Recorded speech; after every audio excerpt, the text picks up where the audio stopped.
नमस्कार. छायाच रेसिपीजमध्ये आज आपण गव्हाच्या पिठापासून खूपच चमचमीत अशी रेसिपी बनवतोय. तर इथे मी 1 कप गव्हाचं पीठ घेतलंय. यामध्ये 2 चमचे रवा घालायचा आहे. रव्यामुळे रेसिपीला कुरकुरीतपणा यायला मदत होईल. इथे तुम्ही बारीक किंवा जाड कोणताही रवा घेऊ शकता. यानंतर यामध्ये चवीप्रमाणे मीठ घालायचं आहे. इथे मी अर्धा चमचा मीठ घातलं. आता यामध्ये ओवा घालायचा आहे. अर्धा चमचा ओवा मी हातावरती कुस्करून यामध्ये घातला आहे. असा कुस्करून घातल्यामुळे स्वाद खूप छान येतो ओव्याचा. हे मिक्स करून घ्यायचं आहे. आणि आता यामध्ये 2 चमचे तेल घालायचं आहे. तेल सगळ्या पिठाला आपल्याला चोळून घ्यायचं आहे. यामुळे रेसिपी खुसखुशीत होईल. 2 मिनटं हे तेल असं मी व्यवस्थित सगळ्या पिठाला चोळून घेतलं. आता यामध्ये पाणी घालून आपल्याला हे पीठ मळून घ्यायचं आहे. नेहमीचं आपण जे चपातीचं पीठ मळतो त्यापेक्षा थोडंसं घट्ट पीठ हे मळून घ्यायचं आहे.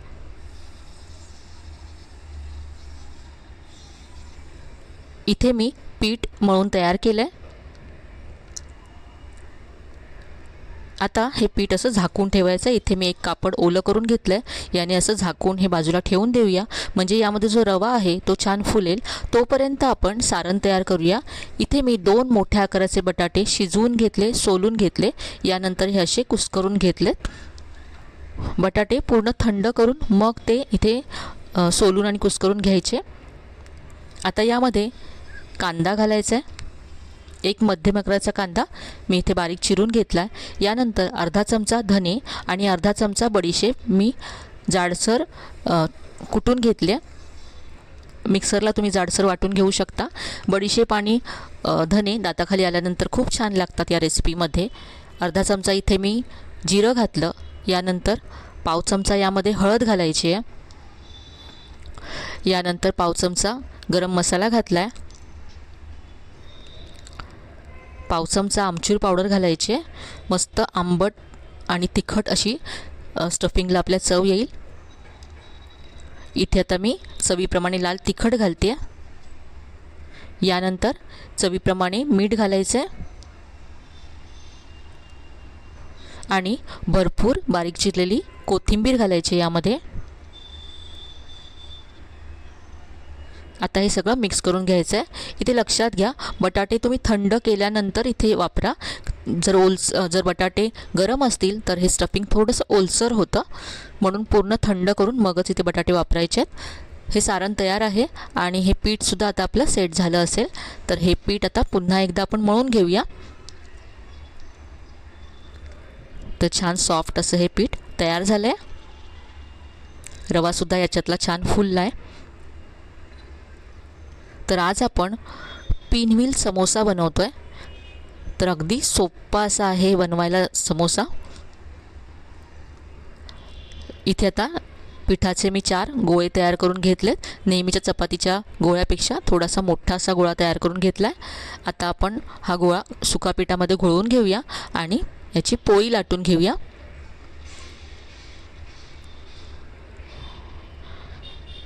नेहमीच्या चपातीप्रमाणेच ही पोळी आपल्याला लाटून घ्यायची आहे. जाड करायची नाही आहे.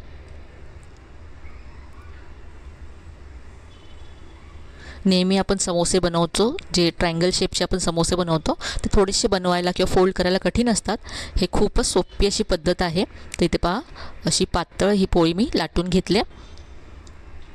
आता जे आपण सारण तयार केले ते या पोळीवरती आपल्याला पसरवून घ्यायचे.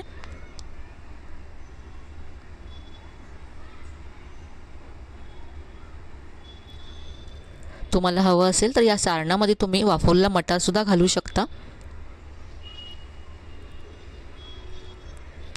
तर हे असं व्यवस्थित सगळीकडे एकसारखं पसरवून घेतलं सारण. आता आपण याचा रोल तयार करून घेऊया. तर असं प्रेस करून रोल तयार करायचा. अजिबात यामध्ये हवा राहता कामा नये. अलगद हाताने प्रेस करत असा रोल करत जायचं आहे.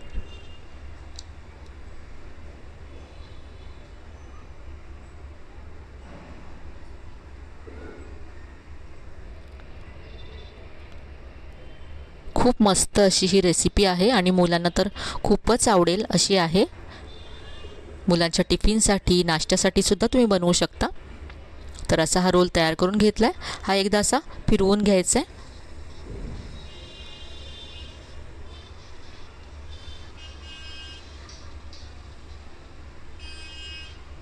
आता आपण हा कट करून घेऊया.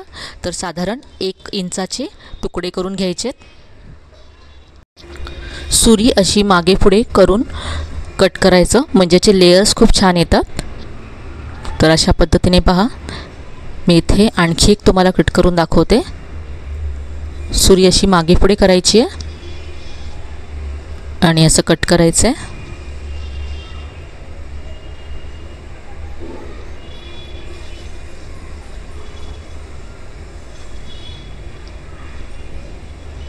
तर इथे पहा किती मस्त याचे लेयर्स आलेत. आता हे असं ठेवायचं आहे आणि ह्याला अलगद प्रेस करायचं आहे.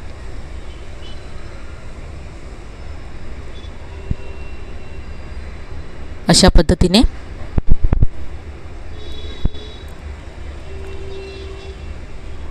इथे आता आणखी एक मी तयार करून दाखवते. लेयरची बाजू वरती ठेवायची आहे आणि अलगद प्रेस करायचे.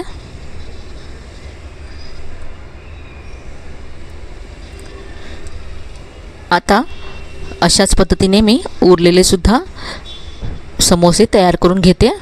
तर इथे पहा मी आणखी तयार करून घेतलेत. आता याला वरून कोटिंग करण्यासाठी आपण एक पेस्ट तयार करूया. तर इथे 2 चमचे मैदा घ्यायचा आहे. आता मैद्यामध्ये पाव कप पाणी घालायचं आहे आणि अगदी पातळ अशी स्लरी आपल्याला तयार करून घ्यायची आहे. सगळ्या गुठळ्या याच्यातल्या काढून घ्यायच्या आहेत. तर अशी ही पातळ अशी पेस्ट तयार करून घेतली आहे.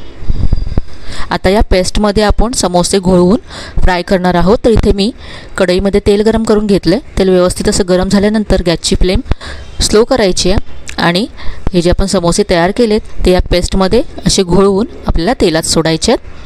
तर हे समोसे फ्राय व्हायला खूपच कमी वेळ लागतो, कारण यातलं जे स्टफिंग आहे ते तर आपण बटाटे शिजवलेलेच आहेत. त्यामुळे फक्त याचं कवर आहे ते आपल्याला कुरकुरीत करून घ्यायचं आहे.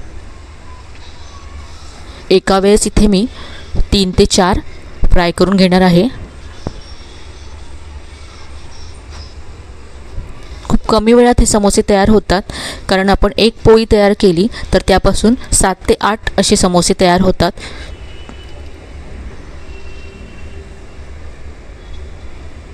तर नेहमीच्या आपल्या समोस्यांपेक्षा याला तयार करण्यासाठी किंवा फोल्ड करण्यासाठी खूपच कमी वेळ लागतो. तर पहा असे मस्त हे क्रिस्पी झालेत. आणखी याला थोडंसं ब्राऊन करून घेते.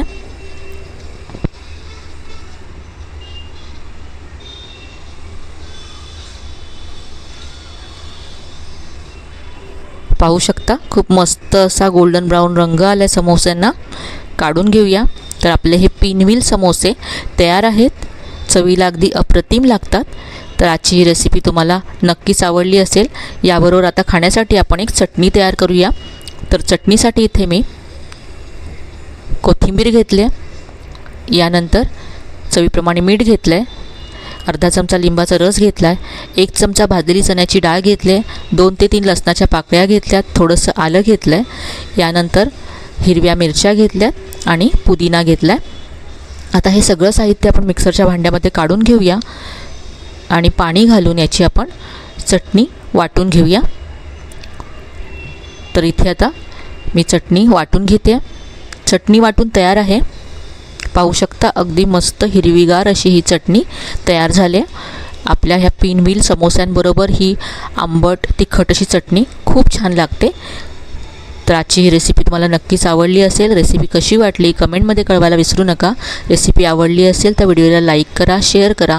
चॅनलला अजून सबस्क्राईब केलं नसेल तर नक्की सबस्क्राईब करा. चला तर मग पुन्हा भेटूया अशा छान छान आणि नवीन नवीन रेसिपीसह.